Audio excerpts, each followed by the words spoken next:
दरभंगा में एम्स बनाने की बात सरकार ने की थी, लेकिन अभी तक जो एम्स की बात करें तो दरभंगा में नहीं बनाया जा रहा है। उसी को लेकर लोग यहां पर आकर धरना प्रदर्शन कर रहे हैं। अब चलिए हम इनसे जानते हैं कि क्या कुछ कारण है जिसकी वजह से नहीं बन रहा था, साथ ही साथ ये धरना प्रदर्शन क्यों कर रहे हैं। क्यों धरना कर रही हैं आप? धरना प्रदर्शन क्यों कर रही हैं आप? क्यों नहीं करेंगे हम लोग धरना प्रदर्शन। नीतीश कुमार और ये तेजस्वी की सरकार हमेशा से यह उनकी नीति रही है कि मिथिला के साथ वो सौतेला व्यवहार करे। आज तक उनका इतिहास रहा है। उन्होंने अभी हमारे साथ जो खिलवाड़ किया है मिथिला के साथ, वो आप देख लीजिए कि दरभंगा में एम्स का जमीन कह रहे हैं कि नहीं बनेगा, दरभंगा में एम्स जो है दूसरे जगह लेकर के जाइए। ऐसा वो क्यों कह रहे हैं? बीपीएससी से मैथिली को हटा दिए हैं। तो ये क्या है? ये कुर्सी कुमार और चचा भतीजा की जो मिली सरकार है वो मिथिला विरोधी है। और हाँ, जो वो सोचते हैं कि मिथिला और मैथिल में बटे हुए हैं, जो उनका साजिश है, वो सभी मैथिल दलगत राजनीति से ऊपर उठकर हम सभी मैथिल एक हैं और प्रतिकार करने के लिए हम लोग यहाँ पे बैठे हुए हैं। अगर यह आवाज उन तक नहीं पहुँचती है हम लोगों के साथ, वो इस तरीके से दोगली रवैया वो नहीं अपनाएंगे तो हम लोग इसे आक्रोशपूर्ण तरीके से उनके सामने प्रदर्शन करेंगे।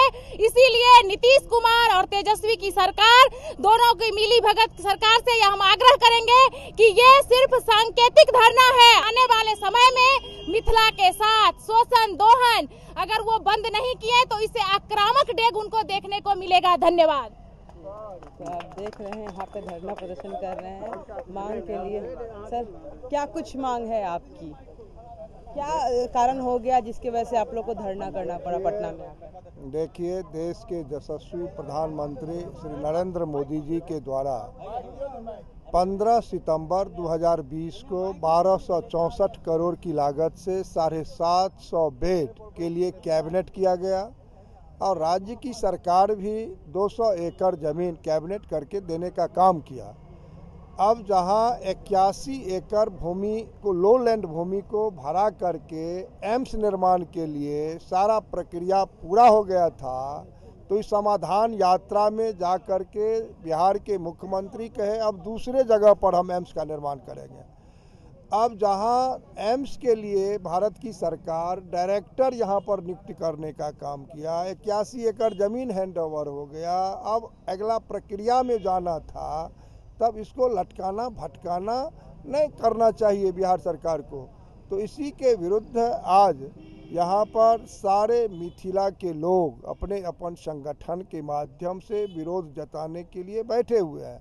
राज्य की सरकार मैथिली के साथ लगातार, जब लालू जी की सरकार थे तब भी, और फिर लालू जी और नीतीश जी एक जगह हुए हैं, तो मैथिली को भी इन्होंने हटाने का काम कर रहा है। इसी के विरुद्ध में यह धरना एक दिवसीय यहाँ पर चल रहा है, उसी में हम लोग भी शिरकत करने आ गए। क्या आपको लगता है कि ये राजनीतिक जो ये है वो किया जा रहा है, राजनीति की वजह से ही दरभंगा में है जो कि एम्स नहीं बनाया जा रहा है? निश्चित रूप से इस एम्स को लटकाने, अटकाने, भटकाने का काम नीतीश कुमार जी के द्वारा किया जा रहा है। चूँकि मिथिला का विकास इनको पसंद नहीं है। क्यों? इसलिए जो कोसी आज रेल महासेतु, जब ये रेल मंत्री के रूप में थे तब नहीं बना पाए, और 88 साल बाद कोसी रेल महासेतु बनता है। अभी एक मिथिला संस्कृत शोध केंद्र है दरभंगा में 62 एकड़ भूमि पर, और देश के प्रथम राष्ट्रपति डॉक्टर राजेंद्र प्रसाद जी शिलान्यास किए, आज तक एक ईंट नहीं दे पाए। जब ये रेल मंत्री थे तब 74 में शिलान्यास जिसका हुआ सकरी हसनपुर, अभी तक कुशेश्वर स्थान वह पटरी नहीं पहुंच पाया।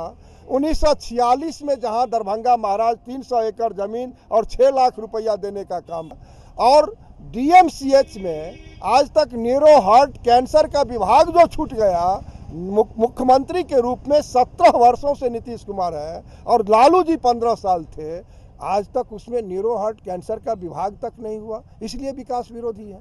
कहीं ना कहीं इनका कहना है कि जानबूझकर एम्स जो बनाना है दरभंगा में नहीं बना रहे हैं। मेरे कशिश न्यूज़ के साथ मैं काजल सर्विस।